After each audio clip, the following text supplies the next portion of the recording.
আকাশবাণী আগরতলা স্থানীয় সংবাদ পড়ছি সুমিতা বণিক।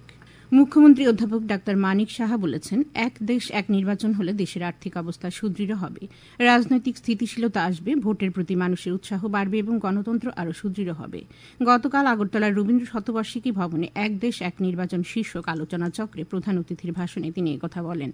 মুখ্যমন্ত্রী বলেন, প্রতি বছর নির্বাচন হলে মানুষ বিরক্ত বোধ করে, দেশের আর্থিক পরিকাঠামো এবং শিক্ষাক্ষেত্রেও ক্ষতি হয়, মন্ত্রিসভায় বহু গুরুত্বপূর্ণ সিদ্ধান্ত নেওয়ার ক্ষেত্রেও প্রতিবন্ধকতার সৃষ্টি হয়। তাই সার্বিকভাবে দেশের উন্নয়ন ও অগ্রগতির জন্য এক দেশ এক নির্বাচনের পক্ষে জনগণকে সম্মিলিত প্রয়াস নেওয়ার আহ্বান জানান তিনি।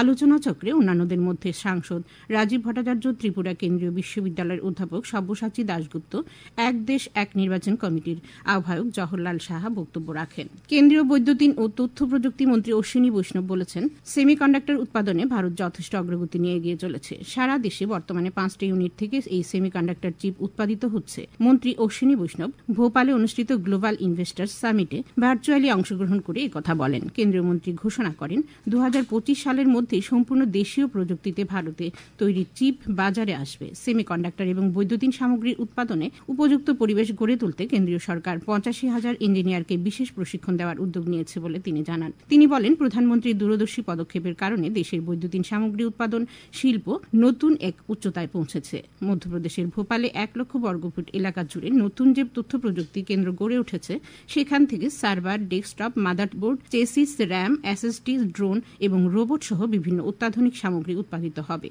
কেন্দ্রীয় মন্ত্রী অশ্বিনী বৈষ্ণব বলেন, 2047 সালের মধ্যে বিকশিত ভারত গড়ে তোলার লক্ষ্যে মোদী সরকার অত্যাধুনিক পরিকাঠামো নির্মাণ ও দক্ষতা বিষয়ের বিকাশের জন্য গুচ্ছনীতি গ্রহণ করেছে।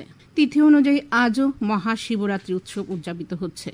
আজ সকাল পর্যন্ত তিথি থাকায় আগরতলার বিভিন্ন শিব মন্দিরে পুণ্যার্থীদের সমবেত হতে দেখা গেছে। গতকাল দেশের অন্যান্য অংশের সঙ্গে রাজ্যেও চিরাচরিত ভক্তি শ্রদ্ধার সঙ্গে মহাশিবরাত্রি ব্রত উৎসব উদযাপিত হয়। রাজ্যের বিভিন্ন শিববাড়ি ও শিব মন্দিরগুলোতে রাত পর্যন্ত পুণ্যার্থীদের ভিড় লক্ষ্য করা গেছে। বহু শিববাড়ি প্রাঙ্গণে মেলাও বসে। প্রয়াগরাজে বিশ্বের সর্ববৃহৎ আধ্যাত্মিক ও সাংস্কৃতিক সমাবেশ মহাকুম্ভ গতকাল মহাশিবরাত্রিতে শাহী স্নানের মধ্য দিয়ে শেষ হয়েছে। গতকাল ভোর থেকে লক্ষ লক্ষ পুণ্যার্থী ত্রিবেণী সঙ্গম এবং অন্যান্য ঘাটে পুণ্যস্নান করছেন। 13 জানুয়ারি থেকে শুরু এই মহাকুম্ভ মেলায় গত 6 সপ্তাহে 64 কোটি 60 লক্ষেরও বেশি পুণ্যার্থী সমাগম হয়েছে, যা একে বিশ্বের সর্ববৃহৎ মানব সমাবেশে পরিণত করেছে। পঞ্চদশ অর্থ কমিশনের অর্থানুকূল্যে ঊনকোটি জেলার কুমারঘাট ব্লক এলাকার নানা স্থানে বৃষ্টির জল সঞ্চয়ের কাঠামো তৈরি করা হচ্ছে। কুমারঘাটের বিডিও ডক্টর সুদীপ ভৌমিক জানান, বিভিন্ন পঞ্চায়েত বিদ্যালয়গুলিতে কাঠামো নির্মাণ করা হচ্ছে। ভূগর্ভস্থ জলের ব্যবহার কম করার উদ্দেশ্যে বৃষ্টির জল ধরে রাখার জন্য এ ধরনের কাঠামো নির্মিত হচ্ছে। ব্লক এলাকায় 72টি নির্মাণ কাজ ইতিমধ্যে শেষ হয়েছে, আরও 50টি নির্মাণ কাজ চলছে বলে তিনি জানান। উল্লেখ্য, প্রতিটি কাঠামো নির্মাণে ব্যয় করা হচ্ছে 1,60,000 টাকা। উত্তর পূর্বাঞ্চলে 8 রাজ্য ও উত্তরবঙ্গের কিছু এলাকায় বন্যা নিয়ন্ত্রণ ব্যবস্থা নিয়ে আগামীকাল আগরতলার সরকারি অতিথিশালা এক উচ্চ পর্যায়ের পর্যালোচনা বৈঠক অনুষ্ঠিত হবে।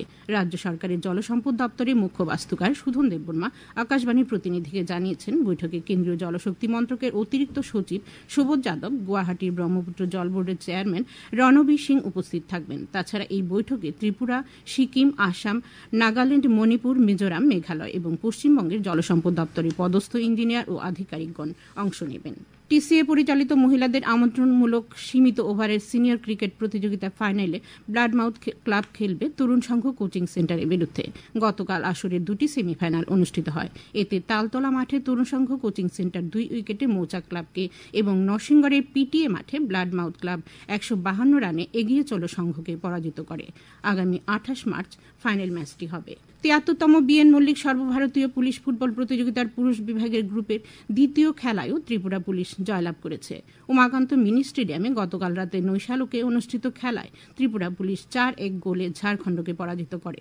এর আগে ডি গ্রুপের খেলায় ত্রিপুরা পুলিশ 3-0 গোলে তেলেঙ্গানা পুলিশ দলকে হারিয়েছিল। এখন আবহাওয়ার খবর। আজ দুপুর পর্যন্ত আবহাওয়ার পূর্বাভাসে জানানো হয়েছে, আকাশ সাধারণত পরিষ্কার থাকবে। আগরতলা আজ ভোরে সর্বনিম্ন তাপমাত্রা ছিল 16.2 ডিগ্রি সেলসিয়াস। দিনের সর্বোচ্চ তাপমাত্রা থাকবে 31 ডিগ্রির কাছাকাছি। আবহাওয়া প্রধানত শুষ্ক থাকবে। স্থানীয় সংবাদ এখনকার মতো এখানেই শেষ হলো। আমাদের পরবর্তী স্থানীয় বাংলা সংবাদ শুনবেন রাত্রি 7:55।